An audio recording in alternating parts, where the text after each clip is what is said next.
दरअसल कल चुनावी रैली के बीच उलवेड़िया की रैली में पीएम ने ममता बनर्जी पर कटाक्ष करते हुए दावा किया कि हार के डर की वजह से ममता बनर्जी अंतिम चरण के चुनाव में किसी और सीट से मैदान पर उतरने की तैयारी में है।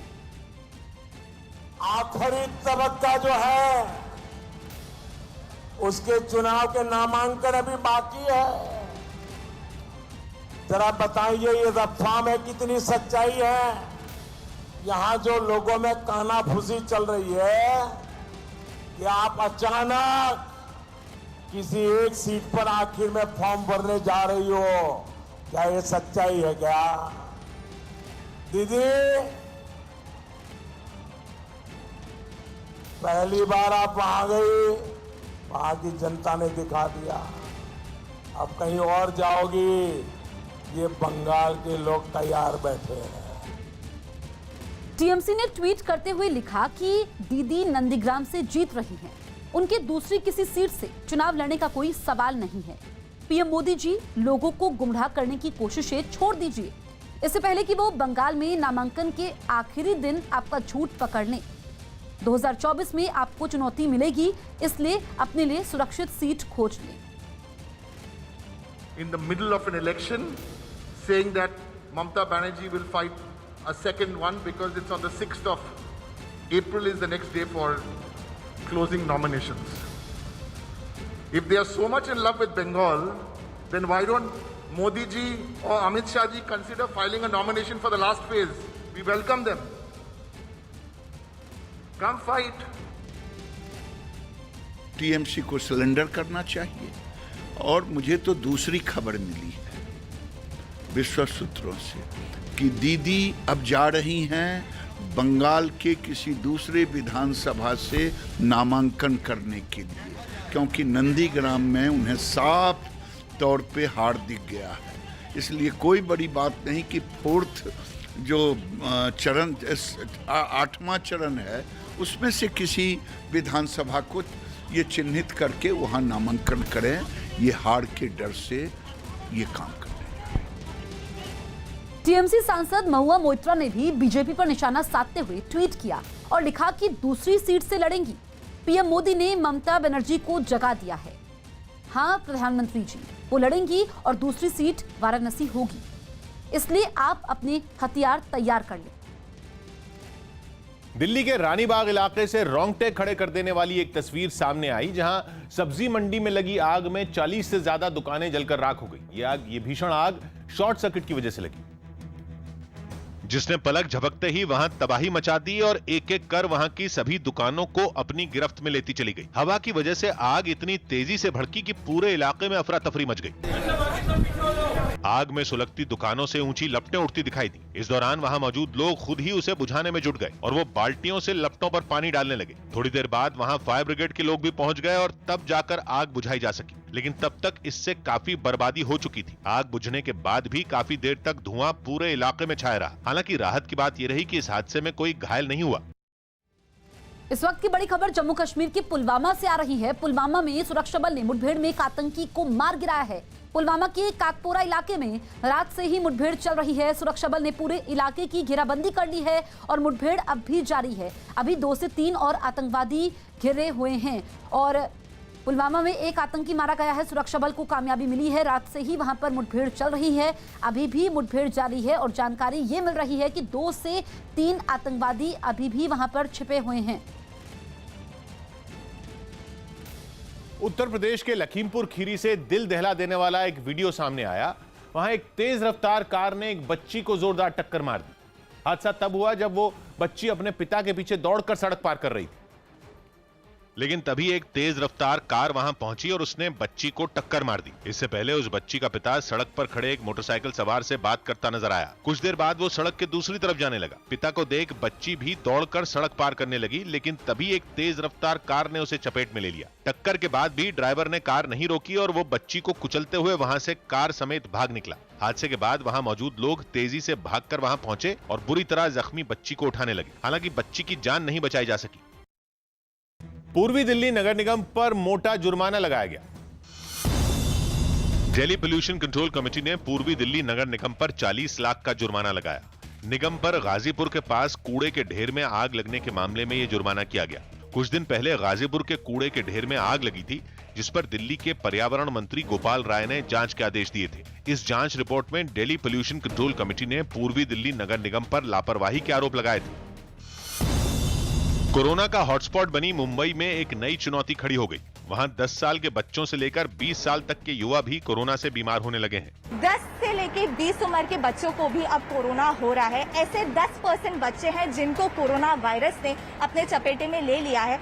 बताया गया कि मुंबई में मार्च के महीने में कोरोना के 50,000 से ज्यादा मरीज सामने आए, जिनमें करीब 5,000 की उम्र 11 से 20 साल के बीच थी। डॉक्टरों का मानना है कि इतनी कम उम्र के लोगों के कोरोना की चपेट में आने के पीछे उनके परिवार के बड़ों की लापरवाही है।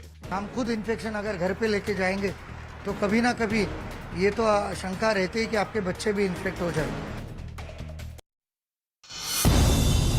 यूपी के सीएम योगी आदित्यनाथ ने केरल में तिरुवनंतपुरम के कशकुट्टम में एक रोड शो किया और राज्य सरकार पर विकास के कामों में अड़ंगा लगाने का आरोप लगाया। साथ ही उन्होंने राज्य में सामने आए सोने की तस्करी के मामले पर भी सरकार को घेरा।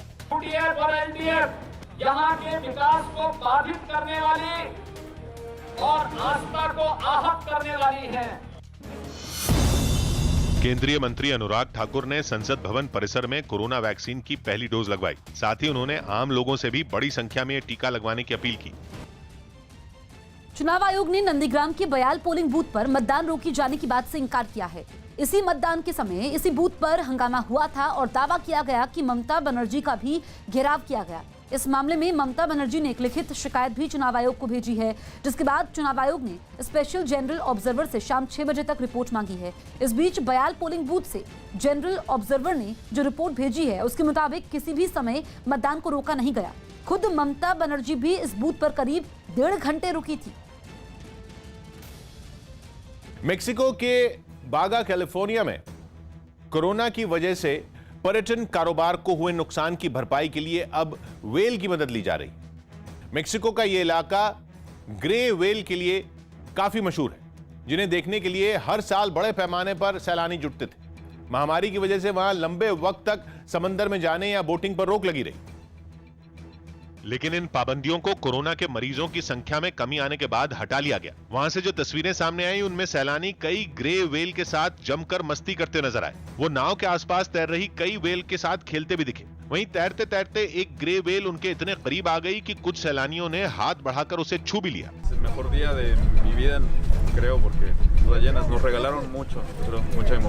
हर साल गर्मियां शुरू होने के साथ ही ग्रे व्हेल बड़े पैमाने पर अमेरिका के अलास्का से मेक्सिको का रुख करती हैं। लंबे वक्त के बाद अब वहां फिर से सैलानियों की चहल पहल बढ़ गई है और इससे पर्यटन के कारोबार से जुड़े लोगों के चेहरे भी खिल गए। बंगाल की सबसे हाई प्रोफाइल नंदीग्राम सीट पर मतदान होने के बाद बीजेपी और टीएमसी की तरफ से जीत के दावे किए जा रहे हैं, लेकिन इन सबके बीच तमलुक से टीएमसी सांसद और शुभेंदु अधिकारी के भाई दिव्येंदु अधिकारी ने नंदीग्राम में धर्म के आधार पर हिंसा की आशंका जाहिर की है। दिव्येंदु अधिकारी ने इस मामले में पूर्व मेदिनीपुर के जिला अधिकारी के साथ साथ चुनाव आयोग को एक चिट्ठी भी लिखी है। इस चिट्ठी में दावा किया गया है कि मतदान के बाद नंदीग्राम में तनाव के हालात बने हुए हैं, जिससे यहां की शांति व्यवस्था को खतरा हो सकता है। दिव्येंदु अधिकारी ने अपनी चिट्ठी में प्रशासन से हालात से निपटने के लिए एहतियातन कदम उठाने की अपील की है। हरियाणा के हिसार में उप मुख्यमंत्री दुष्यंत चौटाला का विरोध करते हुए किसानों ने जमकर हंगामा किया। दुष्यंत चौटाला वहां कई कार्यक्रमों में हिस्सा लेने के लिए पहुंचे थे, लेकिन इस हंगामे की वजह से वो एयरपोर्ट से बाहर ही नहीं निकल सके, क्योंकि एयरपोर्ट के बाहर किसान सड़क पर ही बैठ गए और उसे जैम कर दिया। उन्होंने किसान आंदोलन का समर्थन करते हुए दुष्यंत चौटाला के खिलाफ खूब नारे भी लगाए। इस दौरान कई किसान काले झंडे भी लहराते दिखाई दिए। इतना ही नहीं, उन्होंने एयरपोर्ट के अंदर जाने की भी कोशिश की, लेकिन पुलिस ने पहले से ही बैरिकेड लगाकर उनके आगे बढ़ने का रास्ता बंद कर दिया था, जिस पर किसानों का गुस्सा और भड़क गया। पुलिस के कई बार समझाने के बावजूद उन्होंने अपना प्रदर्शन जारी रखा। इसकी वजह से वहां गाड़ियों की लंबी कतार लग गई। असम के कोकराझार में एक रैली के समय पीएम नरेंद्र मोदी ने कांग्रेस की अगुवाई वाले महागठबंधन पर झूठ बोलने का आरोप लगाया। यहाँ के नौजवानों में फुटबॉल बहुत फेमस है। अगर मैं उन्हीं की भाषा में कहूं तो कांग्रेस और उसके महाझूठ को यहां के लोगों ने फिर रेड कार्ड दिखा दिया गया है। दिल्ली का चिड़ियाघर खोल दिया गया। करीब 1 साल बाद दिल्ली का चिड़ियाघर लोगों के लिए खोल दिया गया। इस दौरान बड़ी संख्या में लोग वहां घूमने पहुंचे। पिछले साल कोरोना की वजह से इसे बंद कर दिया गया था। गृह मंत्री अमित शाह ने तमिलनाडु के करूर में एक रोड शो किया। तमिलनाडु में 6 अप्रैल को विधानसभा चुनाव के लिए वोटिंग होगी। एआईडीएमके, पीएमके और बीजेपी तमिलनाडु के विकास के लिए चुनाव लड़ रहे हैं। टीम इंडिया के तेज गेंदबाज टी नटराजन को एसयूवी महिंद्रा थार सौंप दी गई। ऑस्ट्रेलिया में अच्छे प्रदर्शन के बाद महिंद्रा ग्रुप के चेयरमैन आनंद महिंद्रा ने कुछ युवा क्रिकेटरों को ये एसयूवी तोहफे में देने का वादा किया था। इस एसयूवी के मिलने पर टी नटराजन ने खुशी जताई और आनंद महिंद्रा का शुक्रिया अदा किया। केंद्रीय मंत्री गजेंद्र सिंह शेखावत ने ट्वीट कर आरोप लगाया कि कोलकाता के एंटली विधानसभा क्षेत्र में प्रचार करने से उनको रोक दिया गया। शेखावत ने आगे लिखा कि प्रचार से उनको कुछ गुंडों और पुलिस ने रोका, लेकिन वो किसी के रोकने से नहीं रुकेंगे। संगीतकार बप्पी लाहिड़ी की कोरोना रिपोर्ट पॉजिटिव पाई गई। इसकी जानकारी उनके बेटे ने दी। साथ ही उन्होंने बताया कि बप्पी लाहिड़ी का मुंबई के ब्रीच कैंडी अस्पताल में इलाज चल रहा है। उनकी हालत अभी स्थिर है, लेकिन वो आईसीयू में है। यूपी की तरह ही गुजरात सरकार ने भी लव जिहाद के खिलाफ कड़ा रुख अपनाया और धर्म स्वातंत्र्य 2003 संशोधन बिल विधानसभा में पारित करवाया। न्यूज 18 के जनक दवे की रिपोर्ट है कि राज्य के गृह मंत्री प्रदीप सिंह जाडेजा ने इस संशोधन बिल को विधानसभा में पेश किया, जिसमें शादी के लिए झूठ बोलकर या जबरदस्ती धर्म परिवर्तन करवाने पर सजा और जुर्माने का जिक्र है, जिसके तहत 5 से 7 साल की सजा का प्रावधान किया गया है। साथ ही 2 लाख रुपए के जुर्माने का प्रावधान भी है। यही नहीं, कानून बदलने के बाद पीड़ित ही नहीं बल्कि उसके परिवार वाले भी शिकायत कर सकेंगे और शादी में मदद करने वालों के खिलाफ भी कानूनी कार्रवाई होगी, चाहे वो कोई दोस्त हो, संगठन हो या फिर मौलवी हो, जबकि मामले की जांच डिप्टी एसपी स्तर के अधिकारी ही करेंगे। दिल्ली में कोरोना की रोकथाम के लिए रेलवे स्टेशनों पर सामान को सैनिटाइज करने वाली मशीनें लगाई गई। ये मशीनें नई दिल्ली, पुरानी दिल्ली और हजरत निजामुद्दीन रेलवे स्टेशनों पर लगाई गई, जो देखने में हूबहू किसी स्कैनिंग मशीन की तरह ही हैं, लेकिन ये सामान को सैनिटाइज करने का काम करती हैं। नई दिल्ली रेलवे स्टेशन से आई एक तस्वीर में कुछ लोग ऐसी ही एक मशीन में अपना सामान रखकर उसे सैनिटाइज करते नजर आए। कोविड महामारी की रोकथाम के लिए कई स्तर पर प्रयास किए जा रहे हैं। नई दिल्ली, पुरानी दिल्ली और निजामुद्दीन तीनों जगहों पर इस तरह की मशीन लगाई गई है। ये मशीनें लेजर तकनीक से सामान को सैनिटाइज करती हैं। सर डेली दिन में 200-250 पैसेंजर करा लेते हैं। हालांकि ये सुविधा मुफ्त में नहीं मिलेगी। यात्रियों को एक बैग को सैनिटाइज करवाने के लिए 10 रुपए चुकाने होंगे। अमेरिका के साउथ डकोटा में जंगल में लगी आग को बुझाने का काम तेज कर दिया गया। यह आग काफी तेजी से रिहायशी इलाकों की तरफ बढ़ रही है, जिसके बाद आसपास के कई मकानों को खाली करवा दिया गया और रिहायशी इलाकों पर मंडराते इस खतरे को देखते हुए कई हेलीकॉप्टरों को आग बुझाने के काम में उतार दिया गया, जो आसमान से लपटों पर पानी की बौछार करते दिखाई दिए। इसके अलावा फायर ब्रिगेड के कर्मचारी भी जंगल में घूमकर आग को बुझाते हुए नजर आए। हालांकि इतनी कोशिश के बाद भी जंगल में भड़की आग अब तक नहीं बुझाई जा सकी है।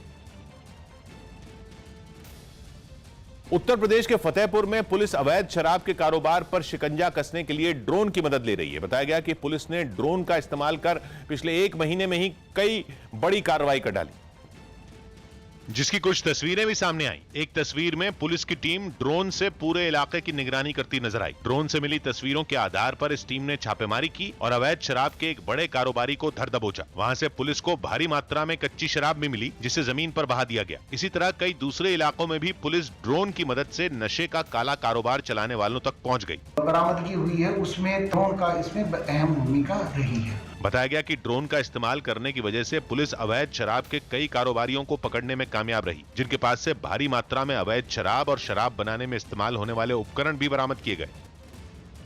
तमिलनाडु की कोयम्बतूर से कुछ दिलचस्प तस्वीरें सामने आई, जहां एक आदमी ने 7 मिनट में 2 उंगलियों से 234 लट्टुओं को नचाकर लोगों को चौंका दिया।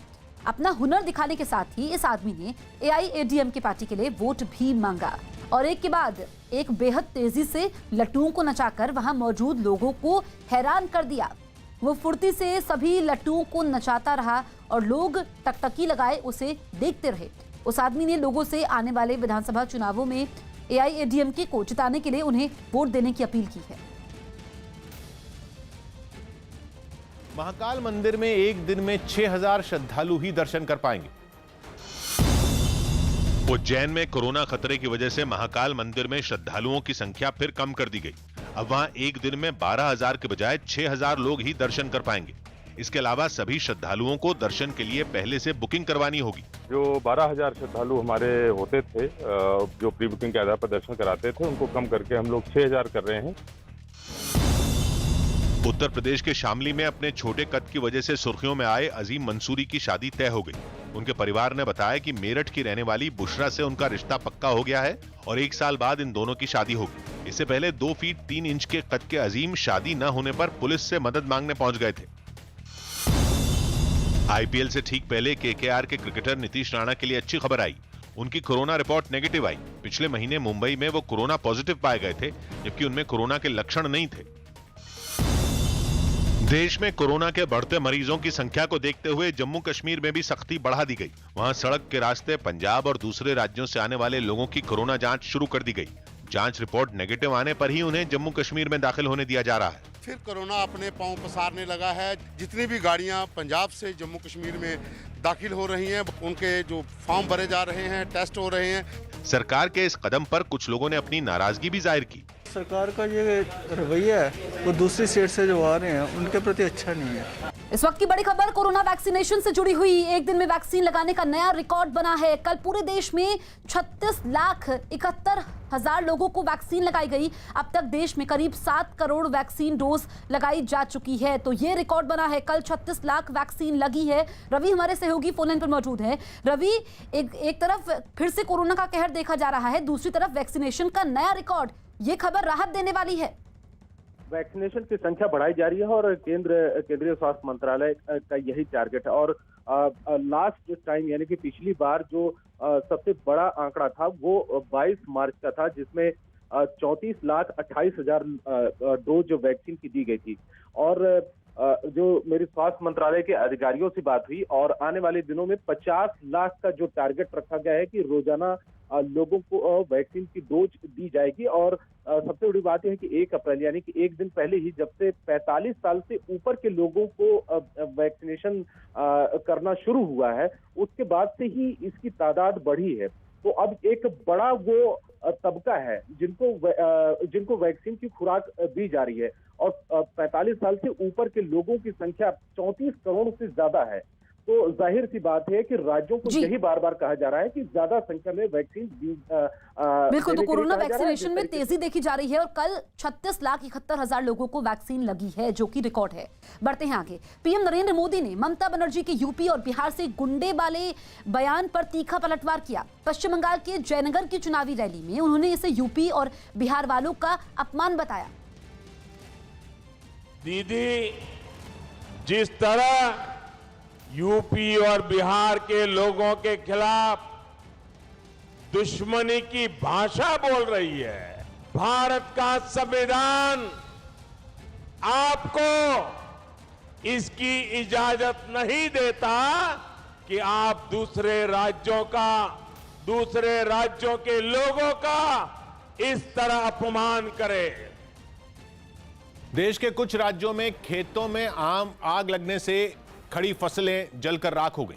तेज हवाओं ने आग में घी डालने का काम किया, जिससे देखते ही देखते हजारों एकड़ में खड़ी फसल राख में तब्दील हो गई। छत्तीसगढ़ के बेमेतरा से जो तस्वीरें सामने आई, उनमें साफ दिखा कि कई एकड़ में लगी गेहूं की फसल आग की भेंट चढ़ गई, जिससे किसानों को काफी नुकसान पहुंचा, क्योंकि वो फसल कटने को तैयार थी। फसल में आग लग गई, जल गई पूरा, तो रिपोर्ट दिखाना है। कुछ इसी तरह उत्तर प्रदेश के बदायूं में भी 200 बीघा जमीन पर उगाई गई गेहूं की फसल आग में स्वाहा हो गई।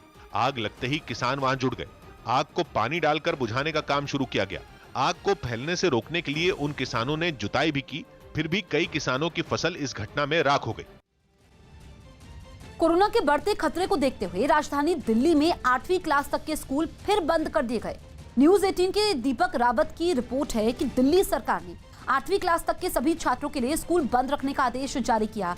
सरकार का यह फैसला राजधानी के सभी स्कूलों में अगले आदेश तक जारी रहेगा। इस बीच छात्रों की ऑनलाइन क्लास शुरू की जा सकती है। हालांकि 9वीं से 12वीं तक के छात्र परीक्षा देने के लिए स्कूल जा सकेंगे, लेकिन इसके लिए भी उनके माता पिता की मंजूरी जरूरी होगी।